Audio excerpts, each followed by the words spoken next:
Okay, so we're up and running. Let's create a main menu. So let's hit this plus sign here to create a new scene. Let's hit other node. This is going to be a canvas layer. So canvas layers are used for UI, and this will make it so that even if our camera is moving around in the scene, this UI will be always stuck to the same position on the screen, like you would expect a UI to do. So you always want to start with a canvas layer whenever you're making UI. And we will call this main menu. And we'll go ahead and add a label to this. This will be the title label. So the name of this game is going to be Pixel Shooter. And we can come down here to our UI fonts, and we're going to use this Saturno font. So let's grab that and we will drop it into the font section here. Excuse me. And for size, what size do we want for this? Let's do a font size of 32.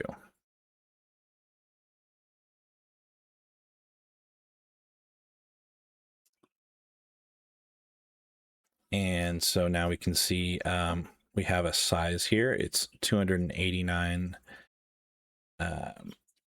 pixels wide by 32 pixels tall. So for us to put this right in the center, we have a 640 divided by 2. So that's the center of our screen, but it's lined up on this edge. So we need a minus 289 divided by 2. So minus 289 divided by 2. And that'll put it right in the center of our screen there. And let's move that negative 32 pixels off. So this will start off the screen and we'll animate it so that it animates in. Let's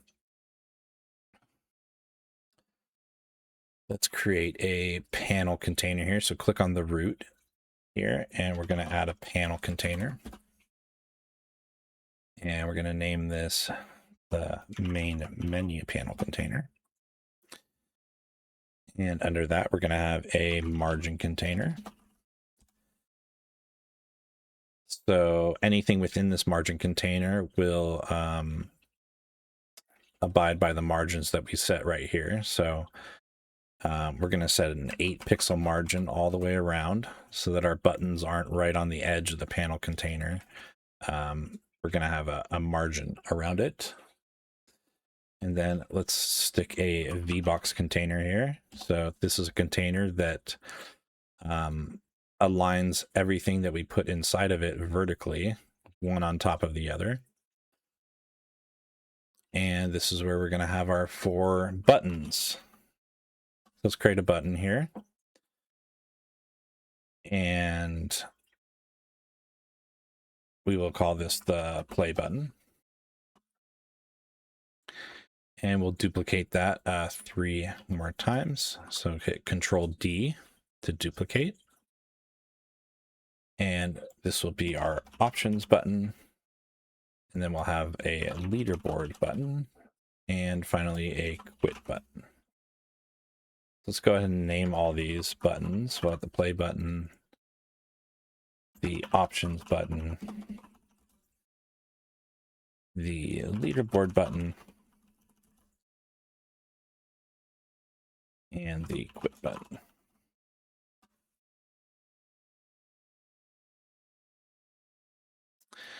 So instead of setting up these buttons individually every single time that we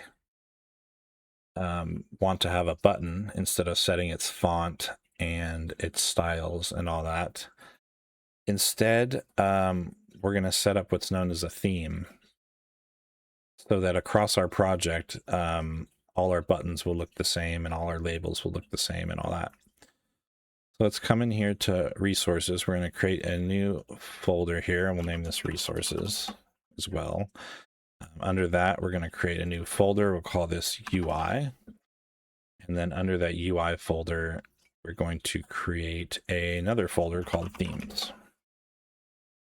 So staying nice and organized here. And under that themes folder, we're going to create a new resource file here. And this is going to be a theme.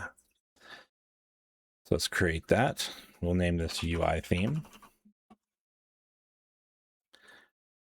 And down here, we have our UI theme right here. So this is where we create the theme. So let's come over here and click plus here. And we're going to make a theme for all the buttons. So we'll search button and add type. And then over here under this tab here, this is where we want to set our font. So we'll hit plus on that. And all of our buttons are going to use this ManaSpec font like that. So now for this panel container, let's come up to the panel container here. Everything under this panel container is going to use the same theme. So let's grab this theme and drag and drop it into the theme for the panel container. And there we go. All of our buttons are now themed with that, with the same look. We're also going to create a theme here for labels. And we're going to hit the plus on the font here for our labels. And we are going to set that to Rub BBB. So this is the bold rubber font. And we'll set that up for later. So our any labels that we put here will use this this theme or this font. All right, that looks good. Now, we don't want our main menu to be in the corner here. We actually want it to be in the center of the screen. So a really easy way to do that is if we click the root here and we do a center container. Now let's click this and we'll do full rect. So the center container is taking up the entire screen. And then if we drag and drop our main menu panel container in that, now it's centered in the screen. Now, whenever you have a UI element that's taking up the entire screen here, you always want to make sure to come down to its mouse filter and do mouse filter ignore, so that this center container isn't soaking up all the mouse clicks, because it's stretching across the entire screen. If we had some sort of UI below this, it would actually soak up all the mouse inputs, and then you wouldn't be able to figure out what's going wrong, why your buttons aren't working or something like that. That's because we didn't do mouse filter ignore on our center container that's stretched across the whole screen.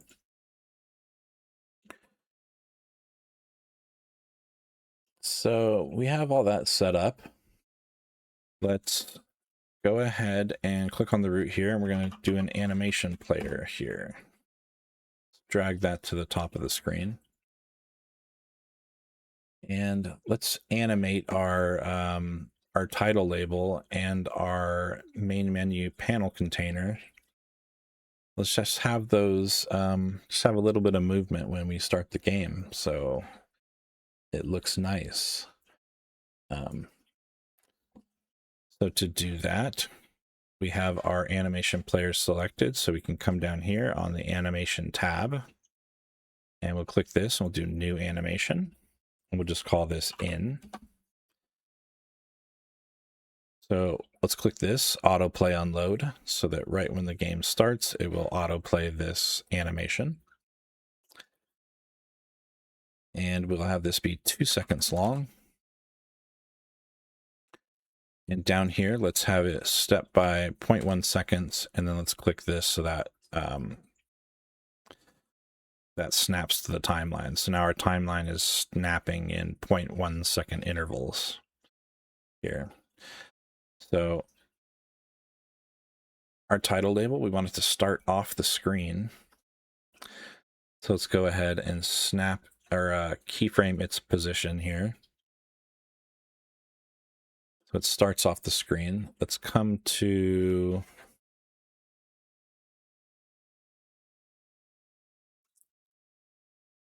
Let's come to 0.8 seconds here. Let's zoom in. Let's come to 0.8 seconds. And let's move our title label into the screen by 32 pixels.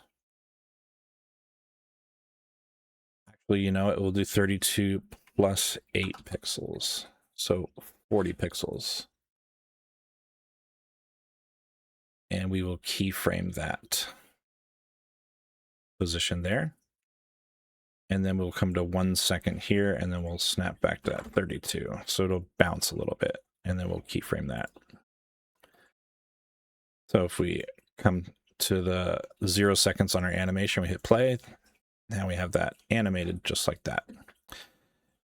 Let's also take our main menu panel container. Let's come to come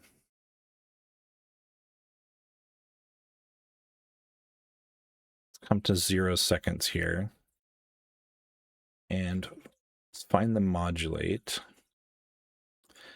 So let's have this start out being 0 alpha, and we'll keyframe that modulate. And once our title animates in, let's keyframe this one more time. So it's going to stay alpha this entire time, and then we'll go to 2 seconds, and then we'll go full alpha and keyframe that.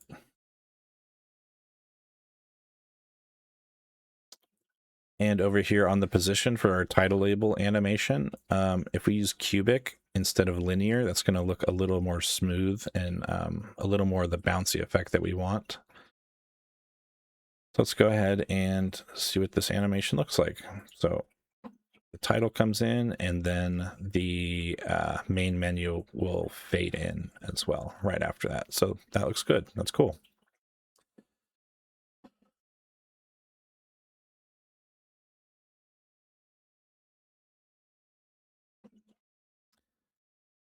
So let's go ahead and save our main menu. Under source, this is going to be a UI. So we'll make a new folder for UI, and this is going to be a menus. So I'll make another folder called menus and save that in there.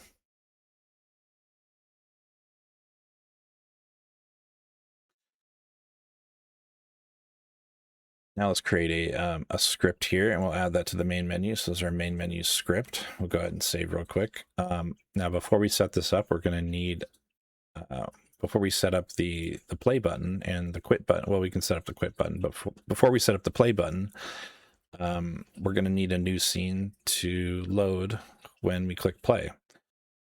So let's add a new scene here. This is going to be at just a node, and this is going to be our game scene. Let's save that. And this is going to be a main scene. And we'll save that there. So we have game under our main folder. So we have the main scene and then the game scene. So the main scene is going to hold our main menu, and the game scene is going to hold our game. So let's come back to main menu. We'll go to script. For the play button, let's click on the play button and go to signals here, and we'll do pressed, and we'll connect to this press signal.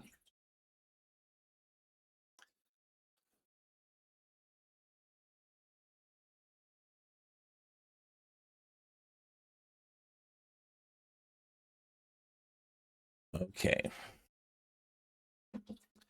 So when we click play, we're going to do get tree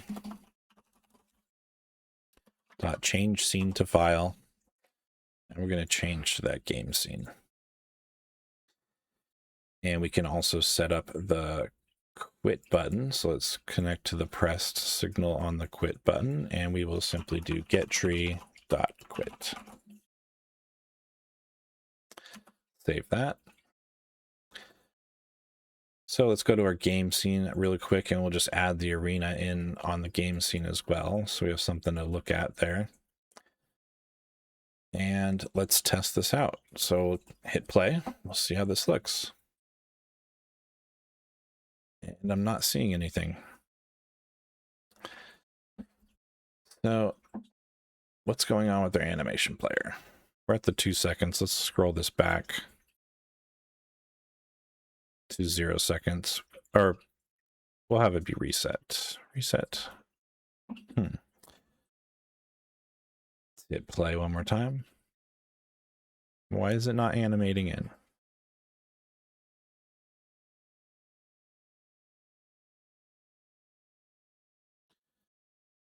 We can come here and look at our remote tree. This is actually what's happening. Okay, so we never added the main menu to our main scene. So that's what's going on here. Let's come to main here and let's add our main menu on there. So we actually have something happening, and click that. And there we go. There's our main menu. And we have a quit button. We can hit quit. Let's hit play one more time. And we can click play, and that switches to our game scene. So there we go. Now let's make the options menu. So let's create a new scene here. This is going to be a user interface scene. So we just need a control for our root node here. This will be the options menu. And the reason this doesn't need to be a canvas layer as opposed to like why the main menu is because we're going to add this scene to the main menu scene. So it will be under this main menu canvas layer. So it doesn't need to be its own canvas layer. We're going to add it onto the main menu's canvas layer. So we can just go ahead and save this real quick under UI menus. We have our option menu saved here.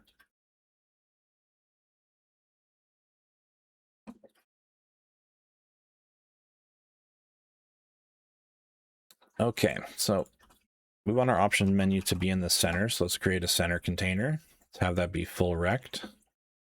And let's make sure we click on our options menu and turn that pesky mouse filter to ignore.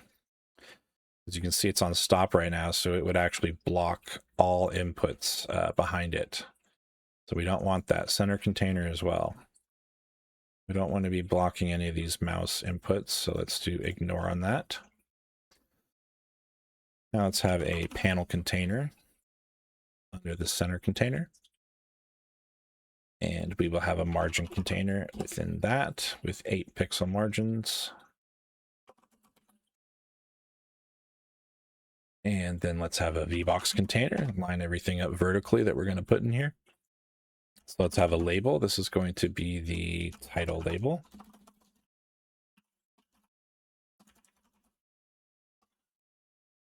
This is going to be options.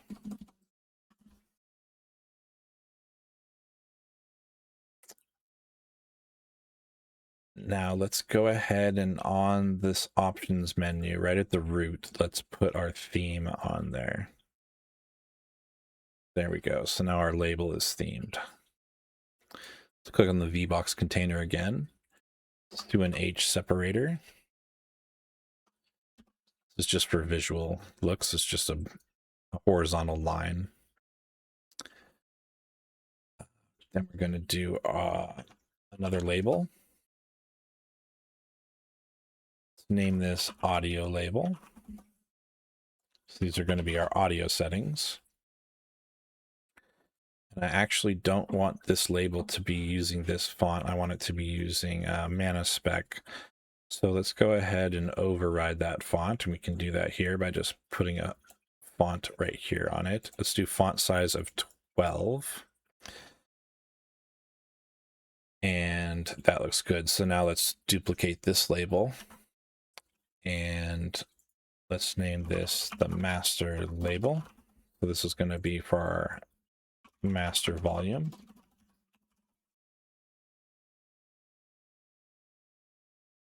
And clicking on the VBox container again, let's put in an H slider here. This is going to be the master slider. And let's duplicate that. Sorry, let's duplicate both of these actually.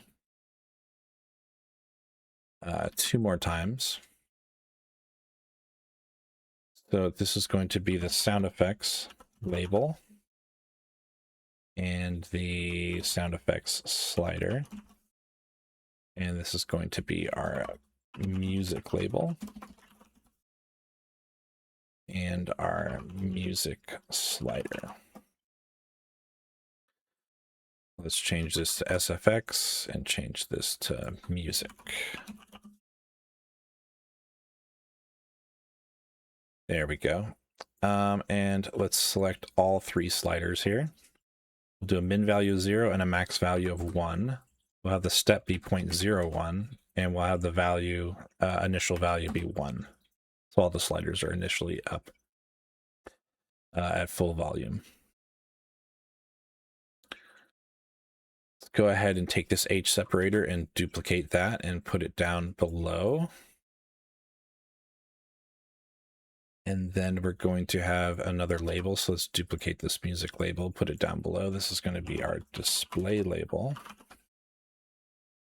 We'll change this to display. And then clicking on the VBox container, let's add a button here. And this is going to be the window mode button. So we'll have that start off saying windowed. And then finally, we'll have another separator. So let's duplicate that, and we will have another button. So let's duplicate this, and this will be the back button. And we will say back. So there's our options menu all laid out. I don't like how skinny it is. So let's click on the panel container here, and let's do a custom minimum size here of 180. So that's wider.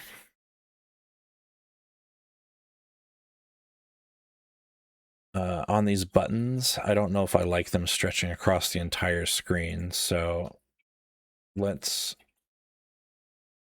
set their container sizing here. So instead of fill, why is this looking weird? Let me click on just one button. There we go. I don't know why that was looking weird. We want it to be shrink begin. And same on this button. I want it to be shrink begin. So it's going to shrink as small as it can from its beginning. If we did shrink end, it would go to the other side of the screen, but we want it to be shrink begin. Keep it on this side. So I like the way that looks. Okay, we've got our options menu. Let's go ahead and take our title label here, and we will do a center alignment on that. I don't like the spacing, how this is looking here. It's looking a little too cramped on display. You know, it's just too close and everything. So let's click on our audio label and our display label here. And we will do a custom minimum size of 20 on the Y, just to make those spaced out more. And then also on the vertical alignment, we'll put that in the center. So now there's more padding on each side of those labels there. And that looks a little nicer. Okay, save our options menu. Let's go ahead and add a script to this. And this is where we're going to get into all the options stuff. We're already pushing it on time a little bit, so this is going to go a little longer, but that's okay. There's options. This is going to be fun. It's going to be fun. So let's start with a config file path. So this is where we're going to save our config file. So we're going to save this under user // and we'll name it settings.cfg, which is short for config. So we're going to have a config file here. It's going to be a config file. Have that start off being null. And we're going to need to access all of these sliders and buttons. So let's holding control. You can select all of these sliders and these buttons, and we'll do access as unique name. And we will drag and drop these in, drag, hold control and drop them in. And there we go. We have all of our onReady vars. So these are all H sliders. And these are buttons.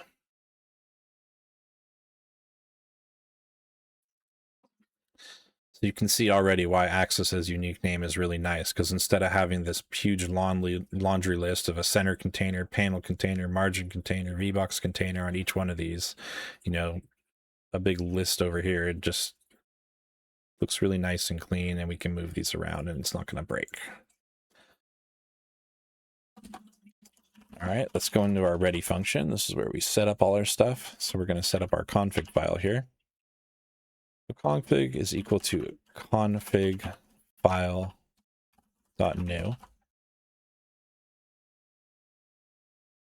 And we're getting a little ahead of ourselves here, but I'll just go ahead and type it like this. We're going to load that config file path. We're going to load our config from our config file path.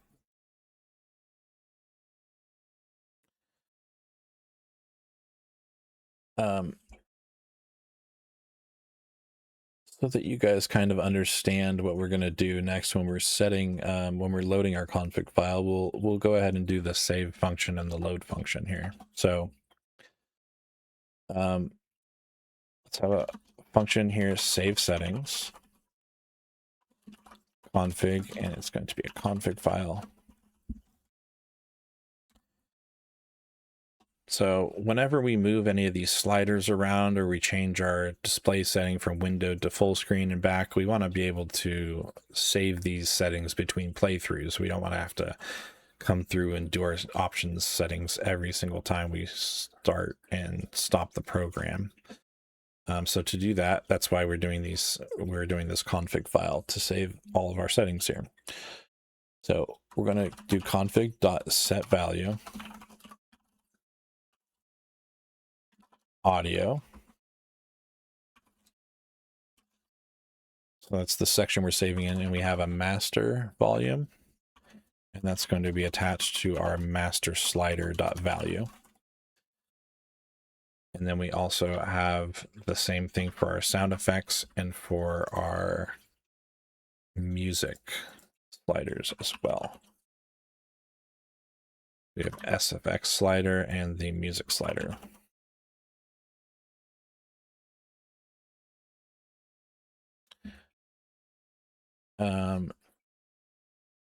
I spelled music wrong here. Let me fix this. Rename music slider. Fix that here and here.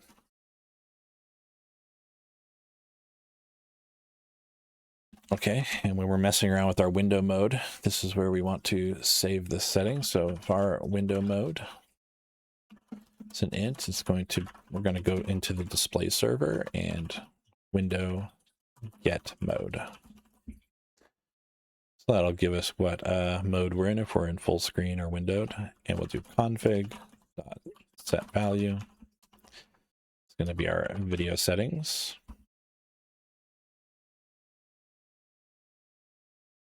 Window mode, and that window mode that we're currently in. Save that. So now let's do load settings. This will take a config file.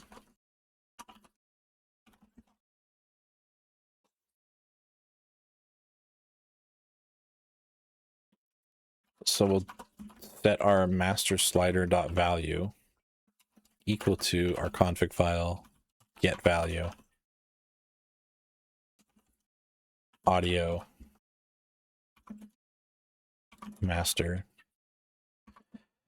And then if we don't have, this is just a default value here. If we don't have a master, if we don't have a value saved under audio master, then it will default to 1.0.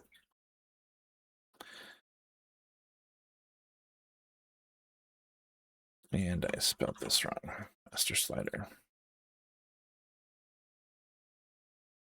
Let's go ahead and do the same for our other two sliders.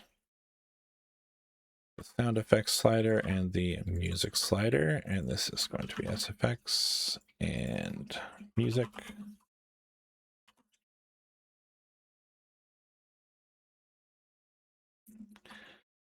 And let's go ahead and do our display settings. So let's grab the window mode again, int config.getValue video window mode. And if we don't have that, we will default to display server dot window mode windowed. So here we will set our window mode, display server dot window set mode with our window mode.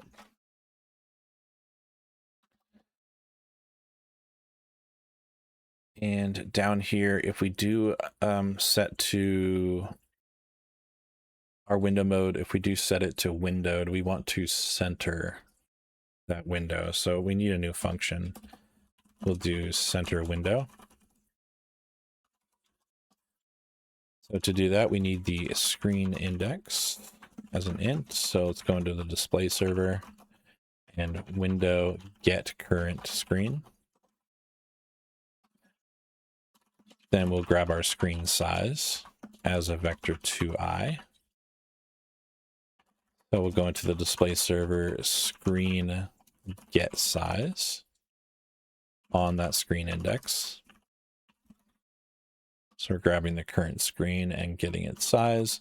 Our window size. So this is actually the window size of our project, or of our program, vector 2i, display server dot window get size. So the screen is actually what our screen resolution is for our monitor, and our window is actually what our program window size is. Let's do var centered position vector 2i equals the screen size minus the window size divided by 2.0. And then we will do display server dot window set position on that centered position. There we go. So that will center the window. So we can come back to the load settings here. And we'll say if window mode is equal to display server window mode windowed, then we will do await get tree process frame. And the reason we want to process a frame is when you're setting the window mode, you want to wait one frame before you actually move that window. If you set the window and then you move the window on the same frame, that can cause problems. So we want to wait one frame and then we want to center the window. Else, we're in full screen mode, so we will just set window mode button dot text equal to full screen.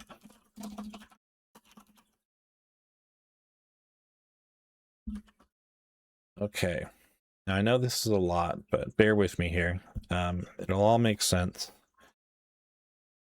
Basically what we're doing is we're just saving the settings for the sliders here, and we're setting what window mode we are. And here we are taking those settings and we're setting the sliders value back to whatever's values we saved, and we're setting our window mode back to whatever window mode we saved. So before we move forward with actually doing all of the bus volume stuff, we actually need to create those buses, those audio buses. So let's come down here under our resources folder and create a new folder called audio. And then under that, we will create a new folder called buses. And then under that, we will create a new resource. And what is this resource called again? So this is an audio bus layout. Audio bus layout. There we go. So let's create a new audio bus layout here, and we'll save that there. We'll just name this audio bus layout. Save that. Let's double click into that audio bus layout. Oh, it was already up. So here's our master audio bus. Every project starts with just one bus, and it's always called master. What problem do we have here? Music's okay, that's fine. So we have one master bus here. But if we want to change the volume of our music independently of all the sound effects, or vice versa, we're going to need to set those sound effects and that music on different buses so that we can change the bus's volume independently. So let's hit add bus here twice, and we'll create two new buses. We'll create an SFX bus and a music bus, and spelling or capitalization is important here. So make sure however you're capitalizing it here is how we're going to reference it in the code. So I'm doing full SFX, all caps, and then capital music. And these SFX and music buses are attached to the master bus. So if we affect the volume of the master bus, that ties into these buses. And if we change the volume on the SFX bus, it's not going to affect the master bus or the music bus. So now we have three different audio buses here.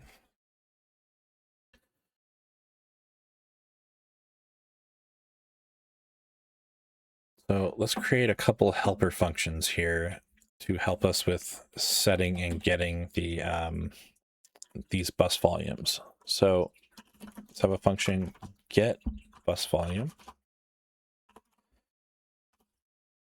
and it's going to take in a bus name as a string. So we need to make sure that we match up that exactly, and it's also going to take in it's not going to take in a value. It's going to return a value of a float. So var bus index int, we're going to go to the audio server, get bus index at that bus name, and var volume dB. This is going to be our volume in decibels as a float. Let's go to the audio server, get bus volume dB at that bus index.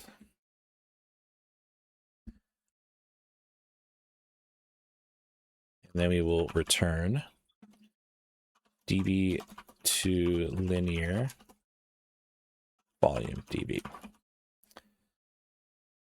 So we don't actually want to set the sliders with dBs. We want to set them linearly. So we need to use this function dB to linear to do that. Now let's have another function here. This is going to be set bus volume with the bus name as a string and a value as a float.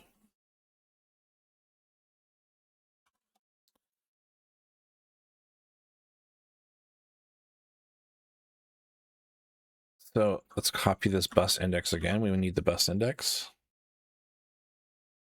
And then we're going to have the volume dB as a float equals linear to dB. So we're converting it back into decibels on that value. And then we will do audio server dot set bus volume dB at our bus index with that volume dB. And that's as simple as that.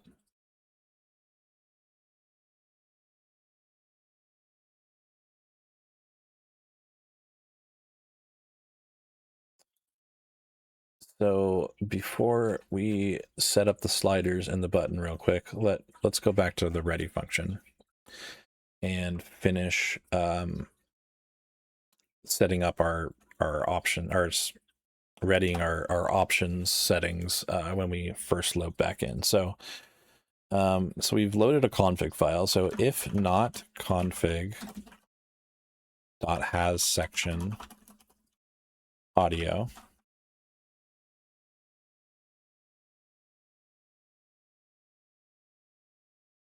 We're just going to have a default setting for all these. So we'll just set them to what the current buses are set at. So get bus volume for the master. So if we haven't saved any settings yet, we'll just get the current values for all of these buses and set the sliders, SFX, and music. Else, we're going to want to load settings with that config file.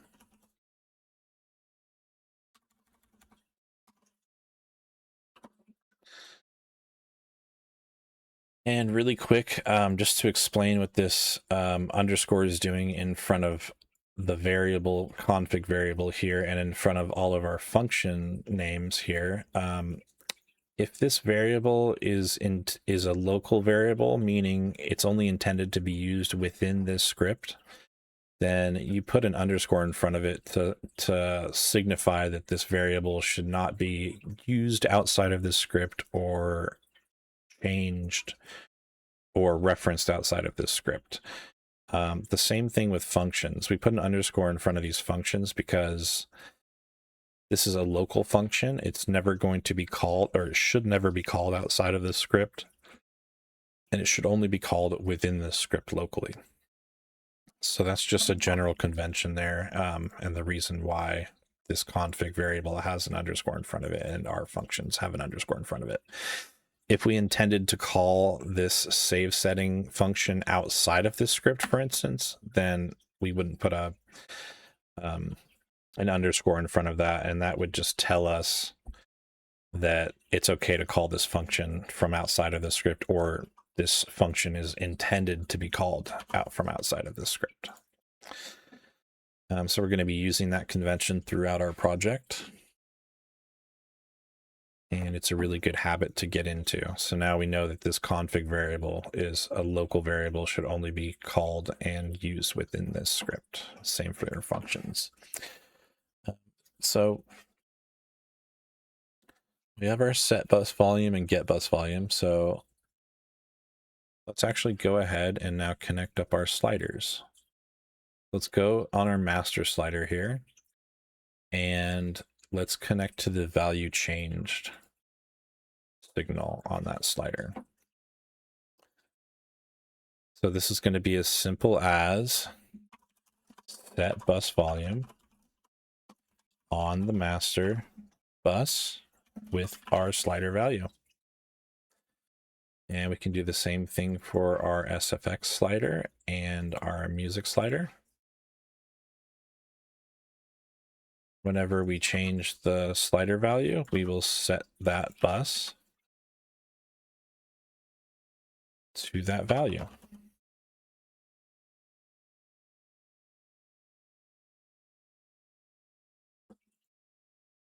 Now let's hook up the window mode button. So when we press our window mode button, it's going to toggle between windowed and full screen mode. So we're going to need a function here called toggle full screen. So we'll put that right below center window. So let's have a function toggle full screen.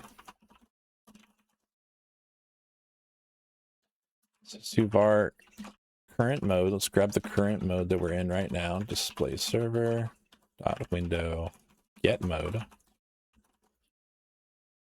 So if current mode is equal to display server dot window mode full screen, then we want to change this to windowed mode. So we're going to take that window mode button dot text and set it to windowed.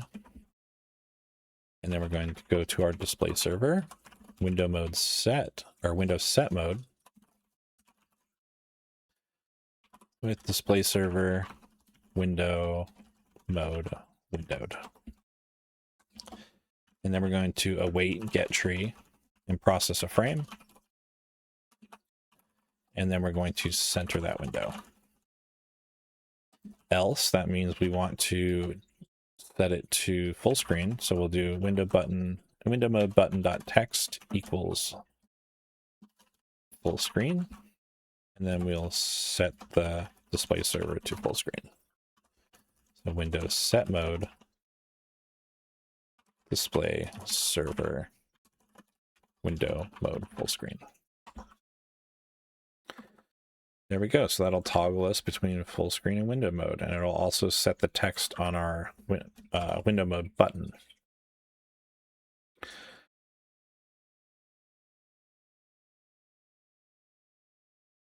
So we're getting really close to finishing this here. I think that's basically all we want to do here. I know it probably felt like a lot and it's a little confusing, but if you just take a second and just read through this, it's pretty self-explanatory what we're doing in each one of these steps. So let's go to the back button now, and we'll connect to that. So we're here, and we're going to be calling this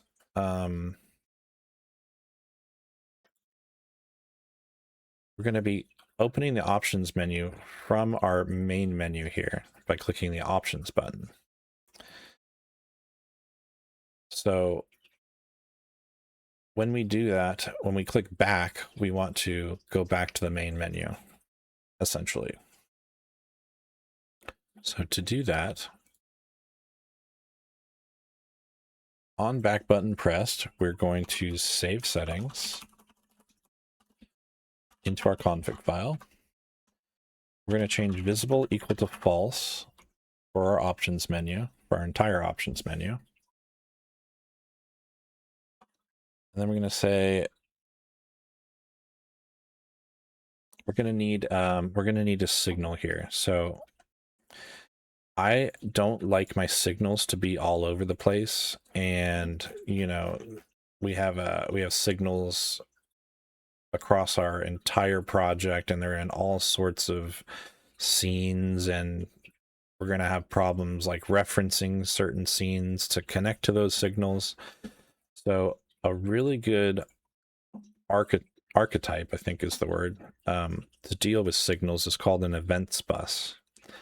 So that's what we're going to use here. We're going to actually create an autoload. So let's have an autoload folder. And we're going to create a new script in that autoload folder called events. So this is where all of our signals for our entire project are going to come off this one events autoload. And it's called an events bus. And so whenever we need to connect to a signal or emit a signal, we're always going to have access to this autoload or this events autoload, and it makes signals super easy, and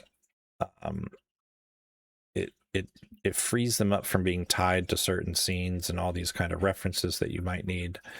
So I'm really loving having this handling signals this way. So let's come into our project settings and go to globals, and let's add this events.gd as an autoload global. So now we have events here, and so this events script is going to be available throughout our entire project. So just to pretty this up here, I'm going to create a couple dashes here. This is going to be our UI. The UI section of our events autoload, and in here we will have a signal, and I want to show main menu. And that doesn't need that, just like that, show main menu. And because we're using this events signal bus archetype here, it's always going to give us a warning that this signal was not emitted within this script, and we're never going to emit signals from this actual script. So this might be bad practice, but I like to hide that unused signal warning. So let's type unused signal and go to here and change unused signal warning to ignore, because we know what we're doing. We're just setting up all our signals here. We're not actually using the signals here. So I don't like that warning. So I'm just going to turn it off. So now if I come back to our options menu here, we're going to do events.showMainMenu.emit. So now we can emit that signal. So now we're going to tell our main menu script that we want to show the main menu again. Simply like that. Finally, if we exit the tree early, like let's say we click play here. This might not run. Okay. If we click play here and we're in the options, we mess with all the options, and then we hit this X up here, that won't actually be clicking on the back button and saving our settings. So if we click X here, then this function will be called exit tree. So we will save our settings here again in case we close it out that way. And that's it for our options menu. So let's come back to our main menu here, click on the root node, and we will add that options menu down there. And we actually want our options menu to be hidden at first. So we're going to toggle visibility off on the options menu and click save there. So now over here, it's not showing initially. Now we can click on our options button and connect to that press signal here.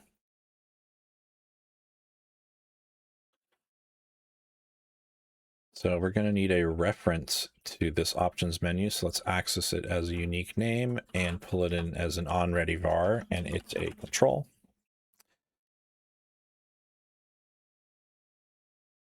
We're also going to need a reference to our main menu panel container here as well, because we're going to turn the visibility off on it when we open our options menu.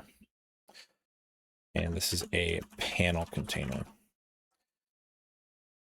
So when we click on that options button, let's take our main menu panel container and turn its visibility off. And then we will take our options menu visible equals true.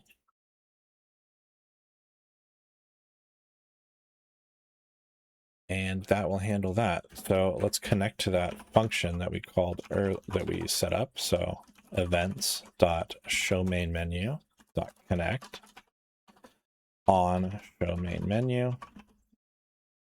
So whenever you connect to a signal, it's always convention to do to name your function that you're connecting it to on that that signal name. So on showMainMenu happens when showMainMenu signal is emitted. And we can create that function right here. And so when we call that, we will simply do main menu panel container dot visible equals true. Because within our options menu, we don't have any reference to the main menu panel container, and nor should we. We don't want to tangle and interconnect all of our scenes like that. So using signals is a way for our options menu to tell our main menu that what we need it to do.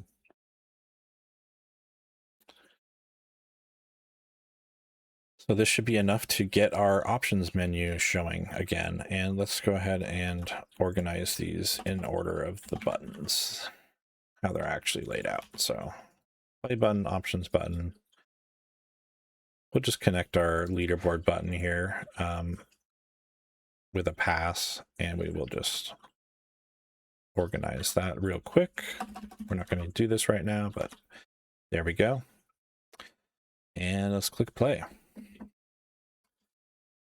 So now we can click on our options, and our options menu shows up here. We can change these sliders around, and we don't have any sound effects or music in the game right now, but we can change these around and see if they save. We can go to full screen mode or windowed mode, and we have a ton of bugs here. I'll check that in a second. We can go to full screen mode, hit back and hit quit. And we can hit play again and we should be in full screen mode or not. Options. And none of these saved. Getting tons of errors here. What's going on? Okay, our buses are not being recognized. It can't find our sound effects bus, and it cannot find our music bus. And the reason for that is because we didn't tell our project to use this audio bus layout as default. Let's go into our project settings here, and let's find that area where we set the audio buses. So here, I just searched bus. So let's go to audio buses. Here's our default bus layout. And this is where we need to tell Godot to actually use that audio bus layout that we created.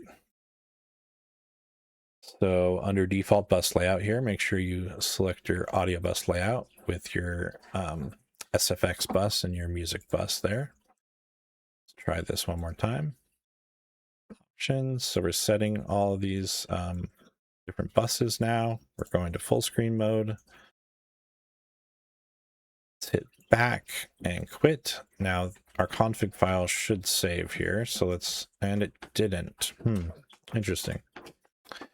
Let's see if our sliders saved. No, our sliders did not save. Back, quit. So let's go to our user data folder here, and we're not getting anything saved.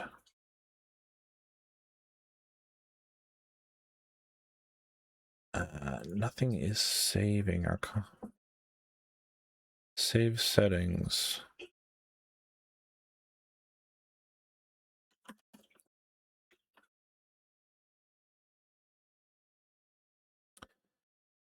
All right, let me investigate the problem really quick. We're way over on time on this